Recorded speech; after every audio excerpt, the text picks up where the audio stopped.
Começa agora a Guilhotina, o podcast do Le Monde Diplomatique Brasil. Eu sou Luiz Brasilino e estou aqui com Bianca Pio. Salve, gente, tudo certo? No episódio de hoje a gente recebe o pesquisador das Forças Armadas no Brasil, João Roberto Martins Filho. Oi, João, tudo bom? Tudo bom. João, bem-vindo ao Guilhotina, episódio 132. Professor titular da Universidade Federal de São Carlos, João criou o Arquivo de Política Militar Ana Lagoa. Ele é autor do livro O Palácio e a Caserna, 1964-1969, que foi publicado pela editora Alameda. Ocupou cátedras no King's College, em Londres, e na Universidade de Leiden. João é organizador do livro Os Militares e a Crise Brasileira, que foi publicado recentemente também pela editora Alameda, e é sobre essa obra que a gente vai conversar hoje. O livro reúne um conjunto de textos que procuram entender as raízes, o significado e as perspectivas da participação castrense na crise brasileira. Os autores, originários da ciência política, da história, da antropologia, da sociologia e da filosofia, bem como do jornalismo e da própria profissão militar, traçam um quadro que ajuda a entender o papel dos fardados no governo de Jair Bolsonaro. Bom, João, a gente queria começar perguntando para vocês que são pesquisadores, né, que estudam a atuação dos militares no Brasil, essa participação dos militares no governo Bolsonaro é surpreendente? Vocês imaginavam que isso poderia acontecer? Olha, para falar a verdade, não. Quer dizer, todo esse processo que resultou no apoio militar à candidatura do Bolsonaro e a participação intensa dos militares no próprio governo Bolsonaro, isso já estava então definido no começo de 2019, com a vitória do Bolsonaro e o anúncio do novo, quem seriam os generais do novo governo. Isso tudo nos pegou de surpresa, mas a gente teve uma reação relativamente rápida em reuniões que nós começamos a fazer com pesquisadores e com ex-ministros da Defesa e com políticos na Fundação Perseu Abramo. Nós logo percebemos, em primeiro lugar, que nós não tínhamos nos dado conta do que tinha acontecido e, de certa maneira, também não tinha como a gente ter percebido, porque, em parte, a culpa era nossa. Nós tínhamos um quadro de análise que colocava os militares como adaptados aos quadros da democracia, em parte porque a ação militar foi disfarçada. Ela foi centralizada, foi organizada, mas ela foi muito bem dissimulada. Se ela foi dissimulada, é evidente que a gente tinha poucas condições de perceber. Mas, em parte, a culpa foi nossa também, porque o nosso esquema de análise trabalhava com a ideia dos militares como parte do processo democrático e passava longe para a gente a possibilidade deles terem uma ação tão organizada para voltar à política, mas principalmente voltar à política com um personagem tão assim polêmico, tão complicado quanto era o Bolsonaro, que eles conheciam perfeitamente a biografia dele. Ele tinha um histórico de rebeldia dentro do Exército. Então, para a gente foi uma surpresa. João, aí para entender melhor essa tua resposta, nesse sentido, assim, o que vocês achavam que era a relação dos militares com a democracia nessa adesão e o que mudou aí na leitura de vocês? Bom, antes de qualquer coisa, quer dizer, nós sabíamos que havia autonomia militar, nós sabíamos que havia crises e tensões. Há pouco tempo atrás, quando o Lula fez aquele discurso, depois que os processos foram anulados, ele disse que nunca teve problema com os militares nos governos dele, mas eu mesmo escrevi um artigo chamado Tensões Militares no Governo Lula, onde eu analiso os 8 anos de governo e mostro quantas tensões houve. Para começar, só citar uma. No segundo ano do governo, o ministro da Defesa, que era José Viegas, que era um diplomata, ele se afasta no governo por ter entrado em conflito com o comandante do Exército. Então, isso evidentemente que mostra que houve problemas com os militares. Um outro ponto também é que quando o Lula anuncia que vai o projeto da criação da Comissão Nacional da Verdade, já existe uma manifestação de um general chamado Mainá Santa Rosa, que diz que aquilo não seria uma Comissão da Verdade, seria uma Comissão da Calúnia. Houve também em 2008 as manifestações de generais com relação à demarcação da terra Raposa Terra do Sol, lá em Roraima. Então houve uma série de problemas, mas nós não imaginávamos que esses problemas seriam, vamos dizer assim, extrapolariam os quadros da democracia e que os militares tivessem um projeto de volta ao poder político. Não que eles não tivessem poder político, nós sabíamos agora que eles tinham, né? Tinham influência na política, tinham capacidade de impedir que os civis, vamos dizer, exercessem plenamente a direção da política de defesa, mas a existência de um projeto de volta plena ao poder mesmo sem ser um governo militar. Um capitão que era conhecido por todos, principalmente por eles, como um homem despreparado e rebelde, isso extrapola os quadros da democracia. Quer dizer, depois nós vamos ver que com o começo do governo Bolsonaro, em primeiro lugar, o fato deles terem participado ativamente da campanha do Bolsonaro já extrapola os quadros da democracia. Então, o Brasil já não estava mais vivendo uma democracia nas relações entre militares e os políticos. João, e por que você acha que isso aconteceu? Assim, acho que a gente vai, na verdade, esse vai ser meio que o tema da entrevista como um todo, mas se puder pincelar assim, quais são os elementos principais, né, que levaram essa adesão dos militares ao bolsonarismo? Olha, a gente hoje, com a distância que nós tivemos, o imenso esforço que nós fizemos para entender rapidamente o que estava acontecendo, basta dizer que a primeira entrevista que eu dei sobre esse tema foi em junho de 2019, para o jornal Intercept, daí para frente nunca mais parou. A gente teve que acompanhar cotidianamente, ler tudo que está saindo, refletir, discutir entre a gente e assim por diante. Mas hoje em dia, com a visão que nós temos desse processo, eu poderia dizer que, do ponto de vista mais amplo, os militares nunca aceitaram completamente a autoridade civil. Eu acho que sempre houve um grau de autonomia que não era compatível com a democracia. Eu já citei vários casos aí de tensões entre os militares e o governo Lula, quando realmente as tensões ainda foram menores do que depois aconteceria com o governo Dilma Rousseff. Depois disso, eu diria que houve dois processos que são principais dentro dessa trajetória de insatisfação que desemboca no apoio ao projeto Bolsonaro, o projeto de voltar ao poder com Bolsonaro. A primeira dessas, absolutamente inesperada, a primeira desse processo foi a participação do Brasil, meio fortuita, porque era para ser o Chile, como comandante do conjunto das forças internacionais que atuavam sob a égide da ONU no Haiti, a Operação MINUSTAH. O Brasil chefiou, durante toda a existência dessa operação, o total das forças estrangeiras, que eram 17, e nós não imaginamos dois efeitos da Operação MINUSTAH. Em primeiro lugar, que a maioria dos comandantes de força, comandantes de todas as tropas que eram brasileiros, iriam voltar ao Brasil extremamente empoderados e com uma postura de realmente arrogante com relação aos temas do país em geral e a capacidade que eles tinham de resolver esses temas. Esse foi um efeito. O segundo efeito que nós não imaginamos da operação no Haiti foi que eles iam aproveitar a experiência de imposição da ordem que eles tinham tido lá na América Central para dizer que eles estavam preparados então para efetuar garantias do mesmo teor no Rio de Janeiro. Essa mistura entre uma operação estrangeira sob égide da ONU, plenamente compatível com o regime democrático, com um fortalecimento da noção de que eles tinham capacidade de agir internamente, isso foi inesperado. E há aí uma operação de dissimulação, que outro dia mesmo foi repetida pelo William Vac. William Vac disse num artigo o seguinte, que os militares detestam operações de garantia da lei e da ordem. Isso não é verdade, esse é o discurso dos militares. Na realidade, eles percebem que num país como o Brasil é muito mais frequente a possibilidade de aparecer positivamente com operações de garantia da lei e da ordem do que com um conflito externo. O segundo motivo que levou a esse projeto, além dessa operação no Haiti, que decididamente empoderou os militares e os colocou no centro das possibilidades de operação de garantia da lei e da ordem aqui no Brasil, houve uma conexão entre Port-au-Prince lá no Haiti e o Rio de Janeiro, onde essas operações aconteceriam. O segundo motivo foi a criação, o anúncio da criação, depois o projeto de lei, depois a aprovação do projeto de lei, depois a instalação e depois as conclusões da Comissão Nacional da Verdade, que nós poderíamos chamar abreviadamente de CNV. Nesse caso, os protestos foram imediatos, Eles surgiram já logo com o anúncio do projeto, como eu disse, com esse general Mainá Santa Rosa, que chamou a Comissão da Calúnia, e isso foi sendo muito alimentado dentro das Forças Armadas. Isso vai não crescendo, eu acho que eles tinham informações sobre o que estava acontecendo dentro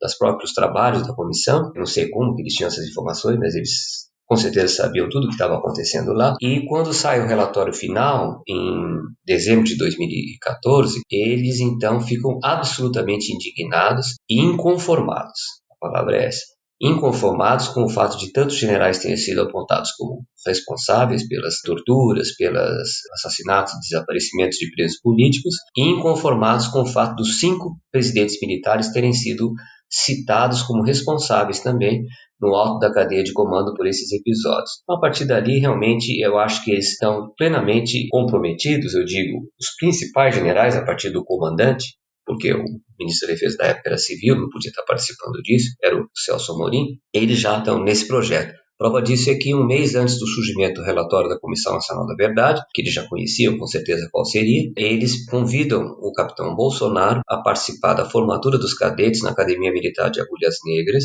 e ali ele faz inclusive um comício que está no YouTube para os cadetes. Então, esses dois processos foram fundamentais. Um terceiro processo menor foi a participação de militares, por exemplo, o general Heleno, durante 6 anos, nas operações de inteligência e de segurança para garantir a ordem durante os jogos, os grandes eventos. Olimpíadas Militares, Copa das Confederações, Copa do Mundo e Olimpíadas. Isso também ajudou a empoderar os militares. João, e falando nessa questão que você trouxe agora da Comissão da Verdade, por que as décadas de democracia, a partir dos anos 1980, não conseguiram romper com a ligação dos militares com a ditadura, você acha?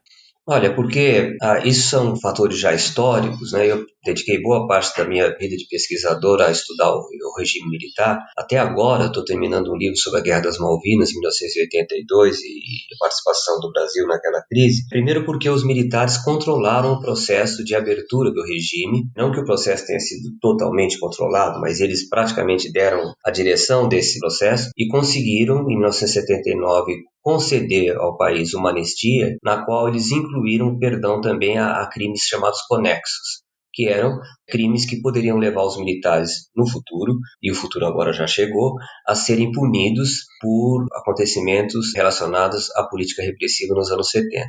Bom, inclusive eu falo que o futuro chegou porque nós temos tido recentemente, isso é uma espécie de, vamos dizer, um paradoxo, porque dentro do governo Bolsonaro, nós temos tido várias decisões da justiça favoráveis à punição de agentes. Em meados de agosto, por exemplo, surgiu uma sentença contra o Major Curió. Mas o fato é que, com os militares no controle do processo de abertura e no processo de transição para um regime civil, o Brasil não conseguiu enfrentar como seus vizinhos conseguiram, até porque também nesses vizinhos a coisa tinha sido muito mais brutal, por incrível que pareça, na Argentina, no Uruguai e no Chile, o Brasil não conseguiu criar uma consciência. Isso é fundamental, porque isso não exigiria medidas como, por exemplo, o julgamento, a punição e a prisão de militares. Era criar uma consciência de que a ditadura é um mal, e que a ditadura é um mal porque a ditadura é capaz de torturar, é capaz de censurar,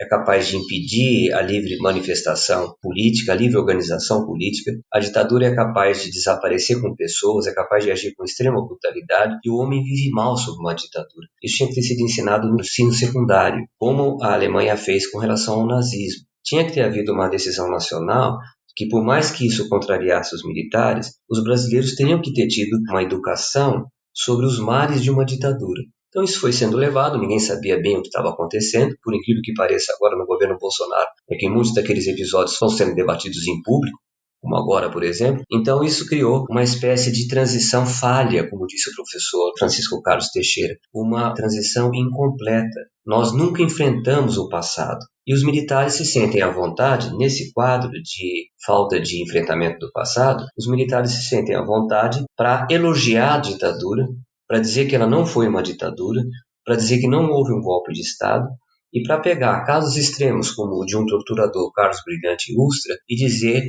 que admiram e que no caso dele, ele com os seus comandados, ele era um homem que respeitava os direitos humanos. Isso geraria prisão de quem falasse isso nos outros países do Cone Sul, no Chile, no Uruguai e na Argentina, como gerou mesmo, né? No caso da Argentina, inclusive, prisões perpétuas. João, você mencionou o ensino médio, né? E como é que é o ensino militar hoje em dia? Como é que o conteúdo aí que é passado nessas escolas contribui para essa visão atual dos militares? Bom, veja bem, se nós não somos capazes nem de mudar o ensino civil, se nós não fomos capazes nem de discutir os nossos tempos ditatoriais e criar uma consciência democrática de que a ditadura sempre é ruim, imagine então como é que se deu o caso dentro das escolas militares. Na Academia Militar de Agulhas Negras, foi a que menos mudou, né? Eles têm total controle do ensino, tem muito poucos professores civis, no caso da Marinha tem mais professores civis, e é comum que as turmas recebam o nome de ex-ditadores na época de 64 até 85. Tá? Existe inclusive um dístico, não sei em que lugar ali, que diz o seguinte, que eles jamais abandonarão aqueles que defenderam o Brasil contra o comunismo. Ou seja, essa frase não pode existir dentro de um regime democrático. Então, o ensino militar ele nunca tocou na questão dos erros da ditadura. A ditadura, para a cultura militar, que é retransmitida de geração para geração, a ditadura não existiu. O golpe militar também não existiu. O que existiu foi um regime democrático que impediu, salvou o Brasil do comunismo. A censura, a repressão a manifestações políticas, as violências contra estudantes, contra operários, contra camponeses, as torturas e os desaparecimentos não são suficientes do ponto de vista deles, primeiro porque não existiram, e se existiram, existiram contra pessoas que tinham provocado, como se torturar uma pessoa pudesse ser, de qualquer ponto de vista, justificável. Quer dizer, devia ser um crime você fazer elogio da tortura. Mas a cultura militar, ela se baseia nesses mitos. Como ela também se baseia em outros mitos, por exemplo, o mito de que o exército brasileiro surgiu na Batalha de Guararapes em 1648, portanto, bastante tempo antes do Brasil se transformar num país independente. João, voltando aí aos elementos que ajudam a entender a adesão, né, do exército dos militares ao Bolsonaro, a eleição, a campanha de 2018 foi feita aí no meio de um movimento forte aí de moralização da política, né, com a atuação do judiciário e da mídia, principalmente. Qual que é a importância aí daquele momento que a gente vivia da Lava Jato e aquele clima de mãos limpas, né, de limpeza da política, para a adesão dos militares ao bolsonarismo? Ainda mais lembrando que, como você falou, vivia sob um governo identificado com a esquerda, né? Isso realmente aconteceu, quer dizer, houve vamos dizer assim, uma porosidade entre o mundo militar e as manifestações da classe média contra a corrupção. E em pouco tempo nós sabíamos que pessoas que nós conhecíamos, que nós considerávamos militares assim avançados, eles estavam lá nessas manifestações entusiasticamente lutando contra a corrupção, queriam salvar o Brasil e assim por diante. Hoje em dia nós temos isso não é mera, vamos dizer assim, ilação que nós fazemos, porque o comandante dessa operação toda, que era o comandante do Exército, o general Vilas Boas, ele, na época a gente achava que ele seria até um democrata, que aqueles que criavam problema para o regime democrático eram dissidentes, mas não era tudo a mesma coisa, mas ele gravou um depoimento ao professor Celso Castro, na Fundação Getúlio Vargas, do CPDOC, e nesse depoimento está tudo ali. Ele fala claramente nesse depoimento que o clima anticorrupção e o antipetismo foram fundamentais para criar o apoio da oficialidade das três forças a essa ideia de que era necessário os militares mudarem a qualidade da participação que eles tinham no sistema político e, na visão deles, deixarem de ser tratados como cidadãos de segunda classe. Eu não entendo, porque cidadão de segunda classe, por quê? Porque você é profissional e porque você cuida da defesa nacional. Então, nós estamos pagando o preço por não ter acertado as contas com o passado. E a cereja no bolo foi justamente esse profundo sentimento de moralismo, como se fosse possível mudar completamente o Brasil. E hoje em dia nós temos aí, por exemplo, o Centrão sendo a espinha dorsal do governo Bolsonaro. Todas as pessoas que elegeram o Bolsonaro achando que estavam acabando com a corrupção no Brasil, hoje em dia dizem o quê sobre essa participação do Centrão como esteio do governo Bolsonaro? Então, isso sim, eu concordo com você. Eu acho que houve uma participação importante do clima geral que o Brasil vivia na época, aquele clima de guerra santa, de cruzada contra a corrupção. E olha aí no que deu. E, João, pensando um pouco aqui na análise da composição do governo Bolsonaro, no início as pessoas estavam dividindo o governo entre uma ala ideológica e a ala dos militares, e muitas pessoas diziam, inclusive, que tinha um embate entre essas duas alas. Mas, no fundo, não há tanta diferença entre esses dois grupos, né? Queria que você comentasse isso e explicasse o que você considera que une essas duas alas do governo. Então, veja, quer dizer, civis de um lado e militares de outro lado. Primeira coisa que nós nunca nos iludimos, porque realmente a gente, no começo do governo Bolsonaro, a gente abandonou as ilusões, a gente não se iludiu com o fato de que, do ponto de vista ideológico, não havia diferença entre civis e militares, e do ponto de vista ideológico não existe diferença entre militares e o próprio Bolsonaro. A maior parte das coisas que o Bolsonaro fala, ele tem pleno acordo ideológico. Talvez o tom que ele fala possa gerar alguma insatisfação ou algum franzir de sobrancelhas, alguma coisa assim.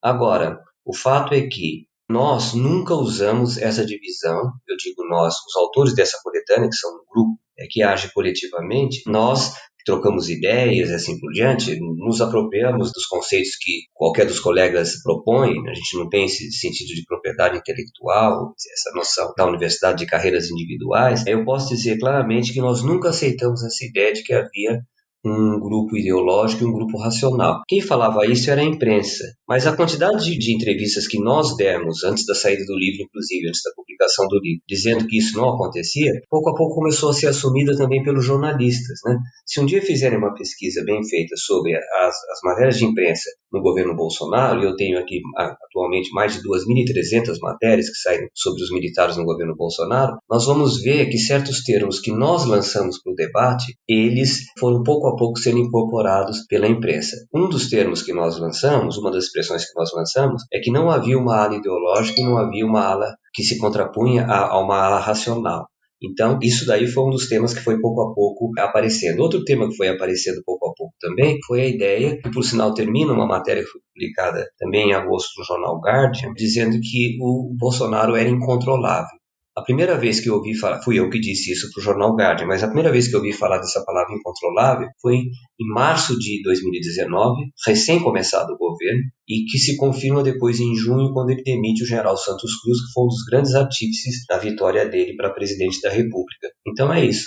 Quer dizer, isso é uma ilusão que eu tenho orgulho de dizer que nós nunca alimentamos. Nós nunca achamos que havia diferenças ideológicas entre os militares e os civis conservadores que estavam apoiando um governo de extrema-direita. João, e aí para além dessa divisão entre ideológicos e racionais, que seja, né? Existe, no teu texto, no livro, inclusive você trata disso, existe uma hierarquia entre militares e o Bolsonaro? Porque assim, no início do governo era isso também, era uma outra coisa que se dizia, era isso, né? Os militares vão enquadrar o Bolsonaro e vão colocar ele na linha e tal, e vão tutelar mais ou menos o governo dele. E assim, com o passar dos acontecimentos, tá meio claro que isso não aconteceu, mas eu queria que você explicasse aí qual que é a tua opinião sobre isso, né? Sobre essa questão de os militares mandam no Bolsonaro ou é o Bolsonaro que manda nos militares?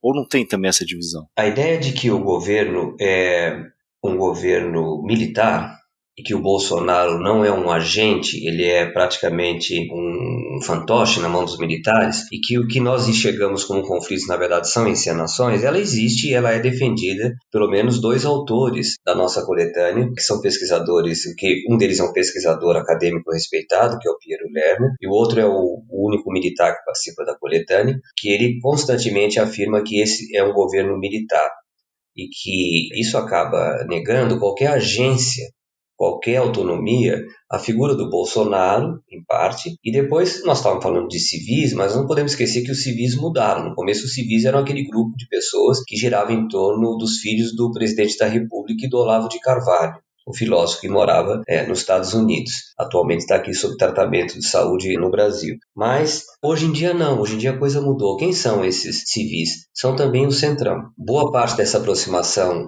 do Bolsonaro com o Centrão foi coordenada por generais. O general Ramos é um dos principais articuladores desse toma lá da cá, que eles tinham dito que não existia no governo Bolsonaro. Não vamos esquecer que o general Heleno fez um discurso numa convenção partidária um pouco antes da eleição do Bolsonaro, no começo de 2018, no qual ele falou do Centrão: se gritar, pega Centrão, não fica um, meu irmão. Então, hoje em dia estão aí, tem fotografias do Heleno confraternizando com o chefe do Centrão, que é o deputado Nogueira, não é? Ciro Nogueira. João, e com relação ao programa dos militares, que é outra ideia que se tinha, a gente, né, que não acompanha direito, que não acompanha de perto a área como vocês, era de que os militares eles tinham um nacionalismo, né, aquela visão um pouco da ditadura. Essa visão permanece? Como é que ela se molda ao ultraliberalismo do Paulo Guedes, né? A aderência que o Bolsonaro teve em relação ao governo Trump, né? Com alguns momentos vergonhosos, né? De submissão? Olha, realmente os militares de hoje têm muito pouca coisa a ver com aquele nacionalismo, desenvolvimentismo de corte autoritário que vigorou nos anos 70. Tanto o general Heleno, que é o chefe do GSI, quanto o general Mourão, que é o vice-presidente da República, deram entrevistas, essas são possíveis de ser recuperadas no Google, onde eles dizem que eles não têm mais apego à ideia de que o Estado tem um papel fundamental no desenvolvimento do país. Ou seja, houve uma aceitação das ideias neoliberais. Eu acho que hoje em dia, não que não exista ainda a possibilidade de surgimento de ideias mais nacionalistas, mas a verdade é que hoje em dia é muito mais comum você encontrar um general que tem função importante no governo, que diz que não tem mais nenhum apego àquela ideologia nacional desenvolvimentista, principalmente do governo Geisel. Por outro lado, outra coisa que mudou é o fato de que, no contexto atual, você não tem mais aquele clima que existiu depois do fim do regime militar, que era um clima de unipolaridade. Os Estados Unidos era a única superpotência. Então, naquela época, por incrível que pareça, até 1995, 10 anos depois do fim do regime militar, os militares, inclusive, criaram hipóteses de ameaça que viam os Estados Unidos como possível agressor numa ação na Amazônia. Mas hoje em dia o quadro mudou. Hoje em dia você tem uma grande potência mundial em ascensão, que é a China. O que fez os nossos militares, pelo menos esses militares que articularam o apoio ao Bolsonaro, nós não sabemos como vai ser a próxima geração, esses militares, que eu vou chamar aqui para simplificar de militares bolsonaristas, ou de generais bolsonaristas, eles, no conflito entre China e Estados Unidos, eles voltaram a uma posição de franco apoio à opção americana. E nem mesmo o fato de que jamais um governo brasileiro foi tão submisso a um governo, não a um país, mas a um governo estrangeiro como o Bolsonaro foi em relação ao Donald Trump, nem isso parece ter escandalizado os militares. Ou seja, para simplificar, esses militares de hoje, independente da força a qual eles pertencem, está ficando claro agora, porque agora finalmente a Marinha e a Aeronáutica estão aparecendo também como cúmplices dessa situação, esses militares eles nada têm a ver com as ideias históricas dos militares nacionalistas. Isso não existe mais. E, João, entre os valores assim tão defendidos pelos militares, né, como o patriotismo, apesar que você acabou de explicar, né, não é mais como o nacionalismo de antes, um deles se destaca bastante, que é o corporativismo. Qual que é o peso do corporativismo na adesão dos militares ao governo Bolsonaro? Bom, primeiro, para falar sobre o patriotismo, eu tinha um militar altamente preparado intelectualmente, que conhecia a teoria estratégica, conhecia Clausewitz, conversava com a gente sobre a teoria clausewitziana, que era o almirante Vidigal, que ele faleceu há alguns anos, e ele me disse uma vez, olha, João, o grande erro que nós cometemos na época do governo militar foi acreditar que só nós éramos patriotas. Isso hoje em dia voltou. Quer dizer, existe uma intolerância com relação ao amor ao país que existe entre amplos setores da sociedade civil e uma espécie de exigência que o amor ao país se expresse da forma como se expressa dentro dos quartéis. Não existe no mundo civil isso. Não existe esse culto à bandeira nacional, não existe o culto ao hino nacional, não existe o culto à palavra pátria, não existe a associação do nacionalismo à sua expressão militar. Tá? Isso realmente não existe mais. Então, o patriotismo, ele voltou a ser uma espécie de mantra dos militares, que inclusive é usado para acusar os civis de não terem esse amor à pátria. Olha, nós também podemos dizer hoje em dia que nós achamos que esses militares que embarcaram no projeto Bolsonaro não estão percebendo que eles não querem o bem do país, porque como que pode querer o bem do país e querer apoiar ao mesmo tempo o governo do Bolsonaro? Na sua pergunta, você tinha falado patriotismo e uma outra coisa, até o tema não era o patriotismo. É o corporativismo que se sobressai, né? Qual que é o peso do corporativismo na adesão ao governo Bolsonaro? Bom, corporativismo, nós vamos tentar entender, porque também é um conceito discutido, como a capacidade de impor seus interesses profissionais em relação aos interesses gerais. Então, nesse ponto, o corporativismo é um dos elementos da atitude militar hoje em dia, da ideologia militar, inclusive, porque ele significou ganhos de carreira, ganhos nos soldos. Ele significou que os militares foram capazes de escapar da reforma da Previdência, dos cortes orçamentários. Então, isso daí é o elemento de farinha pouco, meu pirão primeiro, seria essa expressão popular, né? Cada um cuida do seu. Mas eu não acho que isso é o fundamental, tá? Eu reconheço que isso foi, inclusive, a distribuição de milhares de cargos que aumentaram os rendimentos de inúmeros militares, tem militares ganhando mais de 100 mil reais por mês, evidente que esses são só os mais cúpula, vamos dizer assim. Então, houve uma recompensa monetária pelo apoio ao Bolsonaro. Mas eu acho que o grande problema desse apoio, o grande problema, mesmo porque mesmo que haja 10 mil militares, é uma minoria diante da maioria dos militares, mas eu acho que o grande problema é mesmo político-ideológico. Os militares veem o Bolsonaro, que já deixou muito claro que é incapaz de governar, como um mal menor em relação à possibilidade da centro-esquerda governar o país. João, e aí, dentro dessa preferência aí dos militares, pode ter também um conteúdo político, né, de defesa de interesses aí da classe que eles pertencem. Tem um artigo que é o do Ricardo Costa de Oliveira, que fala sobre as relações familiares, né, dos militares, que eu achei muito interessante. Assim, até destaquei um dado aqui, um estudo que não é dele, né? É um estudo que ele cita. Diz que 45% dos oficiais do Exército são filhos de militares. Uhum. Como é que é o perfil aí? Você pode traçar assim, um pouco o perfil dos militares brasileiros? Bom, primeiro que o Ricardo, cujo texto no livro é extremamente original, ele próprio é descendente de uma família de militares, né? Mas ele mostra uma coisa interessante, que é, apesar dessa, vamos dizer, autonomia que os militares têm, ele mostra que há uma aliança entre as elites militares e as elites civis na conservação das relações sociais iníquas que o Brasil herdou no passado colonial. Então ele mostra muito bem isso no artigo dele, quer dizer, os militares não estão fora do problema, eles são parte significativa do problema. Outra questão que aparece no artigo dele é o que a gente chama de endogenia. Endogenia, por exemplo, se a gente falar que uma universidade específica do Brasil só contrata ex-alunos, isso é endogenia civil. No caso dos militares, a endogenia significa que a maioria das pessoas que entram para a carreira militar são oriundos de famílias militares. Por exemplo, o general Vilas Boas, quando ele estudou aqui em Campinas, onde eu moro, na escola de cadetes, quem era o diretor de ensino da própria escola de cadetes era o pai dele. Então, essa endogenia é muito forte. Imagina até que ela vai aumentar, porque depois do desgaste que os militares estão tendo nesses anos Bolsonaro, muita gente não vai querer seguir a carreira militar. E, João, no artigo do Marcelo Pimentel, que é o militar que você mencionou há pouco, ele fala sobre a existência de um partido militar, atualmente no governo Bolsonaro. Contudo, ele diz que o papel do presidente não é de condutor, né, nesse processo. Você pode explicar pra gente qual seria o papel do Bolsonaro dentro desse partido militar, se é que ele tem papel, e qual que é o tamanho do poder que está na mão desse grupo? Bom, eu acho que a maioria dos autores do livro não trabalha com essa ideia do partido militar, que foi um conceito desenvolvido por um dos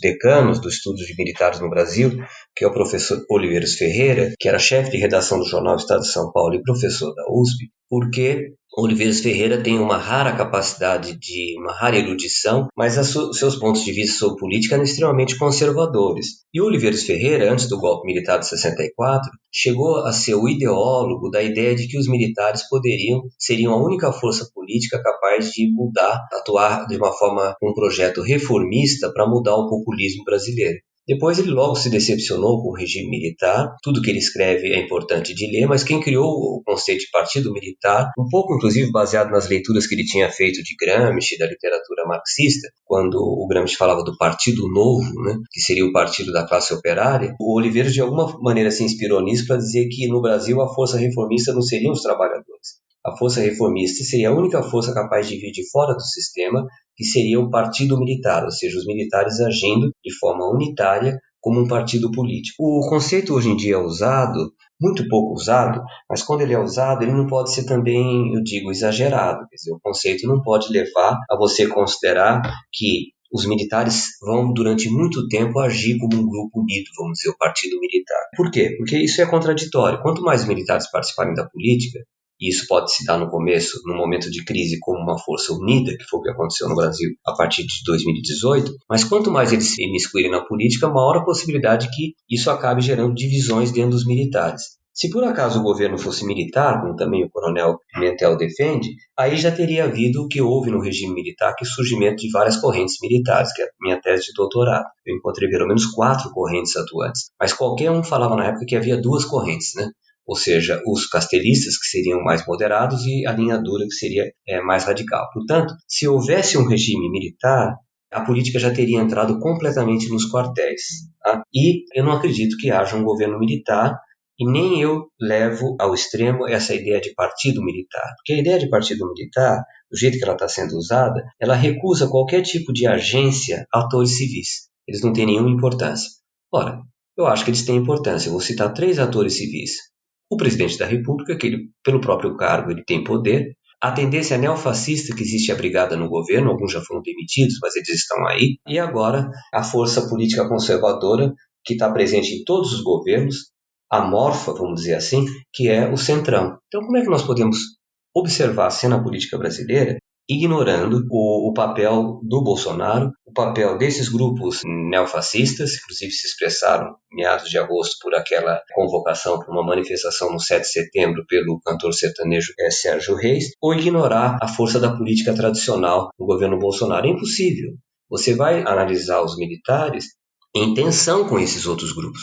São todos eles sustentáculos do governo, mas eles têm tensão interna. A realidade é muito mais complexa, é impossível de prever. Portanto, se o conceito de partido militar aplana completamente o cenário político, eu acho que ele deve ser descartado. Esse atual ciclo, bom, se você discordar, você fica à vontade, mas esse atual ciclo de intervenção militar na política brasileira, a meu ver, foi inaugurado assim, de forma, pelo menos, mais estrondosa por aquele tweet do general Vilas Boas, né, que foi que você já mencionou 2 vezes, ameaçando o STF na véspera do julgamento que podia levar à prisão do Lula em 2018. Né. Vocês analisam isso no livro, mas assim, qual que é a questão da participação dos militares nas redes sociais? O que isso interfere ali na atuação deles? Bom, o grande especialista nisso é o jornalista Marcelo Godoy, que, por sinal, em meados de agosto publicou um excelente artigo trazendo à discussão um texto do Jean-Paul Sartre, o filósofo francês, onde é chamado o que é um colaborador. E ele faz uma acusação seríssima às pessoas que são cúmplices do governo Bolsonaro, dizendo que existe nessa cumplicidade uma culpa, uma responsabilidade pelo que está acontecendo com o Brasil. As pessoas fazem os mais diferentes raciocínios para mostrar que é inevitável apoiar o Bolsonaro. Então, ao trazer essa questão, ele traz essa questão do debate ético. Mas o Marcelo Godoy também é uma pessoa que colabora na coletânea com um artigo sobre a participação dos militares nas redes sociais. Então ele acompanha meticulosamente contas de pessoas que, vamos dizer assim, seguem o general Vilas Boas até hoje, e ele mostra como, em grande parte, a militância pró-Bolsonaro e a defesa do Bolsonaro até hoje é feita pela livre participação dos militares, que embora exista já uma norma desde 2019, dizendo que os militares não podem nas redes sociais ter comportamentos que a norma militar impede que eles tenham na vida real, mas apesar disso os militares continuam muito ativos. Vou dar um exemplo. O comandante da Marinha, nós nunca tínhamos ouvido falar do nome dele, Garnier, esse comandante da Marinha, ele outro dia publicou agora no mês de julho, publicou um post comentando na página da deputada Bia Kicis, dizendo que ele tinha votado nela e que ele não tinha se arrependido do seu voto. Ora, isso é participação política que é vedada aos militares.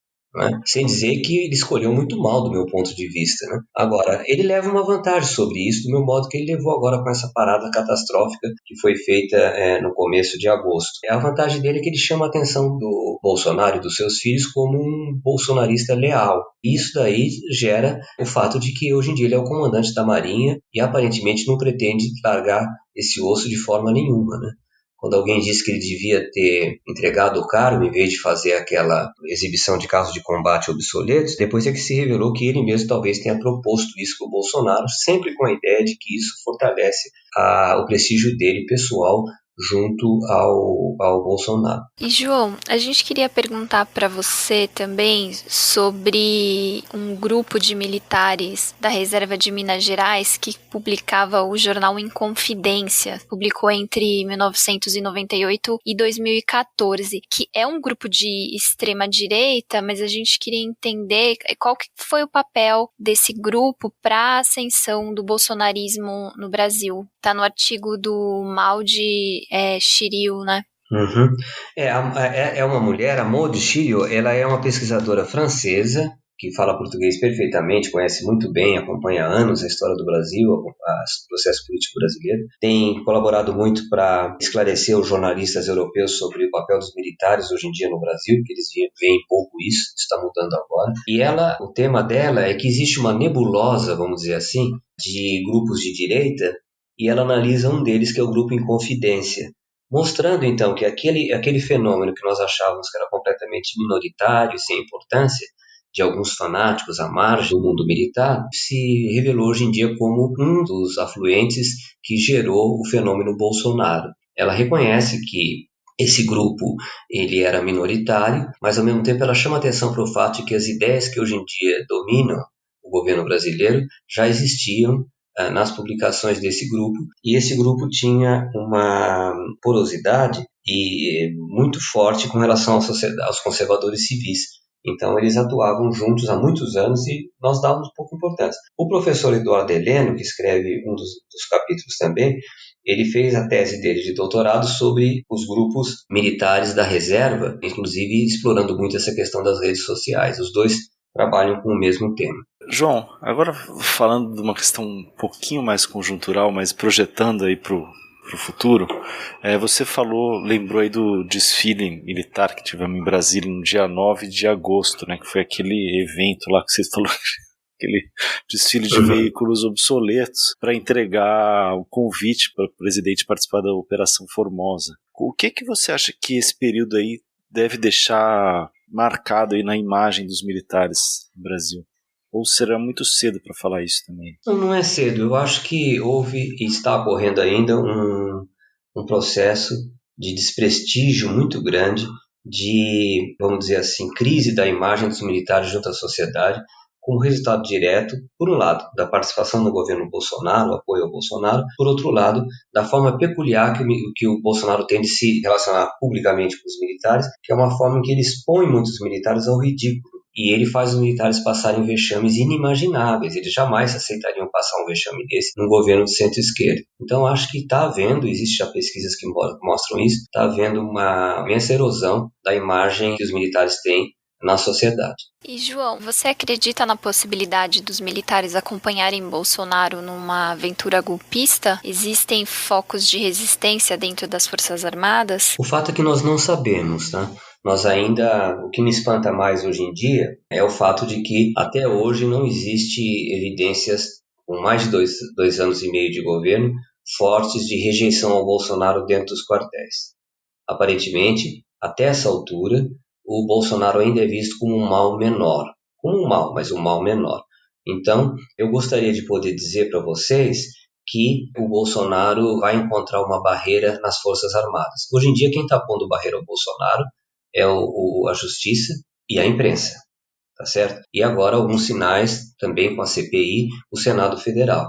Mas nós não vemos uma única manifestação, inclusive de militares que podem se manifestar, legalmente eles podem, que são os militares da reserva. Pouquíssimos militares fazem críticas, e na maior parte delas são críticas muito contidas, ao bolsonarismo e ao fato de que eles estão levando o Brasil a um desastre de múltiplas frentes. No momento ainda nós não temos evidência de que esses militares vão se antepor a um projeto golpista, por mais que eles falem, ou por mais que eles vazem informações nesse sentido para a imprensa.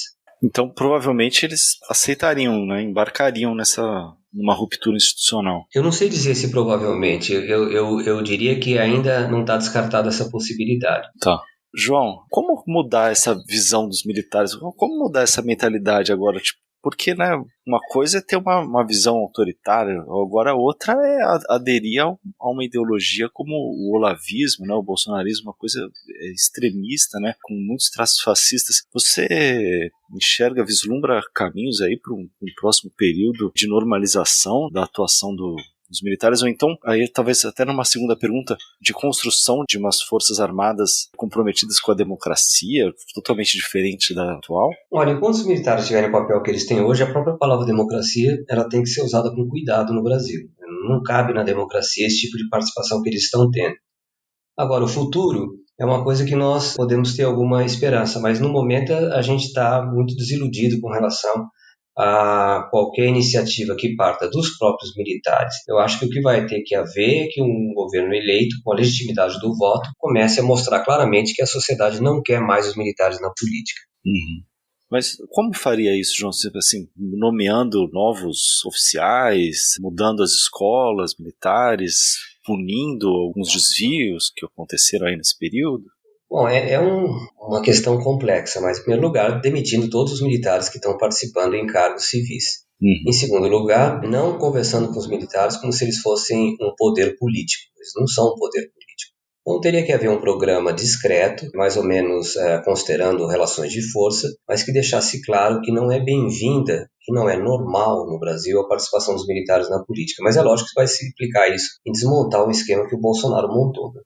Tem uma montanha para escalar aí, né, João? Pois é, tem uma montanha. Tá legal, João. Bom, muitíssimo obrigado aí pela conversa, pela entrevista, foi ótimo. Eu é que agradeço, foi um prazer. É isso, né? Luiz, chegamos ao final de mais um episódio e só para lembrar para as pessoas assinarem o Le Monde Diplomatique a partir de R$ 9,90 por mês.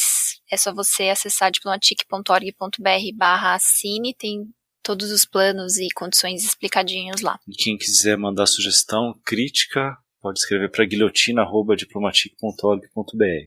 É isso. É isso, até mais. Valeu, gente, até mais.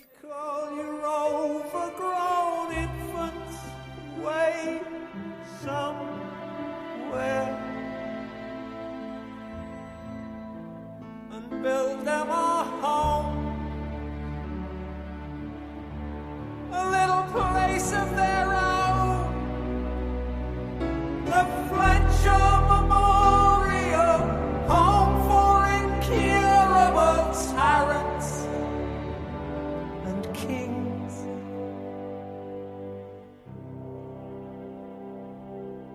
They can appear to themselves every day.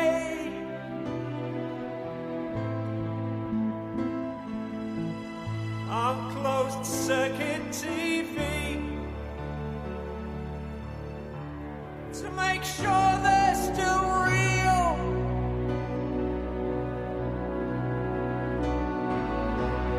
It's the only connection they feel.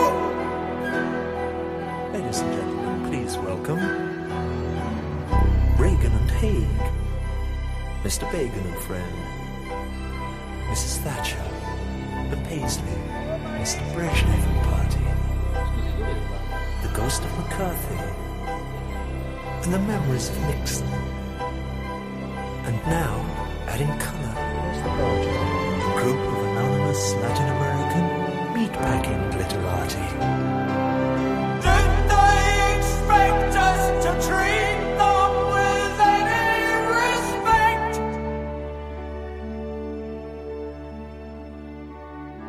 They can polish their medals and sharpen their smiles and abuse themselves, playing games for a while. Boom, boom, bang, bang, lie down, you're dead.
O Guilhotina é um podcast do Le Monde Diplomatique Brasil. O roteiro, a produção e a apresentação é de Bianca Pio e Luiz Brasilino. Edição de Domênica Mendes. Apoio técnico Central 3.